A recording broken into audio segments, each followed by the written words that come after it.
ಅಲ್ವಾ? ಗಗನ, ಈ ಒಂದು ಪ್ರತಿಭೆ, ಹಳ್ಳಿ ಪ್ರತಿಭೆ ಬಗ್ಗೆ ನಿನ್ಗೇನ್ ಅನ್ಸುತ್ತೆ?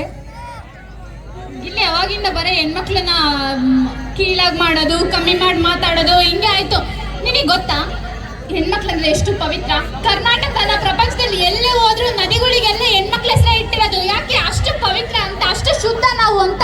ನೀವು ಇದೀರಾ ಗಂಡ್ಮಕ್ಳು, ಇದನ್ನ ಒಪ್ಕೋಬೇಕು. ಕರ್ನಾಟಕದಲ್ಲಿ ನದಿಗಳಿಗೆಲ್ಲ ಹೆಣ್ಮಕ್ಳ ಹೆಸರು ಹಾಕೋರೆ, ಗಂಗಾ, ತುಂಗಾ, ಯಮುನಾ, ಕಾವೇರಿ. ಯಾಕೆ ಅವ್ರೆ ಹೆಣ್ಮಕ್ಳು ಒಂದ್ ಕಡೆ ಇರಲ್ಲ, ನದಿಗಳಿಗೆ ಒಂದ್ ಕಡೆ ನಿಲ್ಲಲ್ಲ ಅಂತ.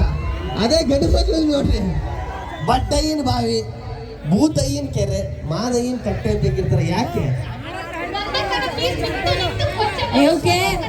ಇವಕ್ಕೆ ಬ್ಯಾರೆ ಕಡೆ ಹೋಗಿ ಬದುಕಕ್ ಬರಲ್ಲ, ಅದಕ್ಕೆ.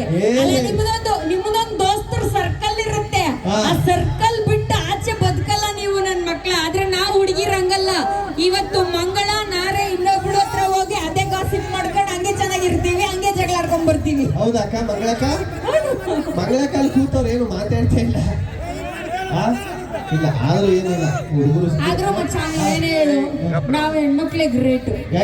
ಯಾಕೆ ಅಂದ್ರೆ ನೀನು ಕಾಲು ಎಳಿಯೋದಕ್ಕೆ ಬೇಕು ಗಗನ, ಅದಕ್ಕೇನೆ ನೀನ್ ಇವತ್ತು ಆಗಿರೋದು ಫೇಮಸ್. ಸೊ ನಾವ್ ಹೆಣ್ಮಕ್ಳು ಇಲ್ಲ ಅಂದ್ರೆ ನೀನ್ ಕಾಲು ಎಳಿಯೋಕ್ಕೂ ಆಗ್ತಾ ಇರ್ಲಿಲ್ಲ.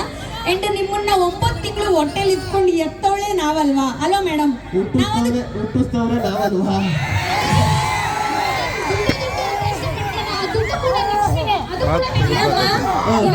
ನೀನು ಏನೋ ಹುಟ್ಟಿಸ್ದವ್ರು ನಾವಲ್ವಾ ಅಂತ ಅಂದಲ್ಲ. ಗಂಡಸ್ರು ಹುಟ್ಟಿಸ್ಬಿಟ್ರೆ ಆಗೋಗ್ಬಿಡ್ತಾ? ಸಾಕಿ ಬೆಳೆಸಿ ಹಣ್ಣು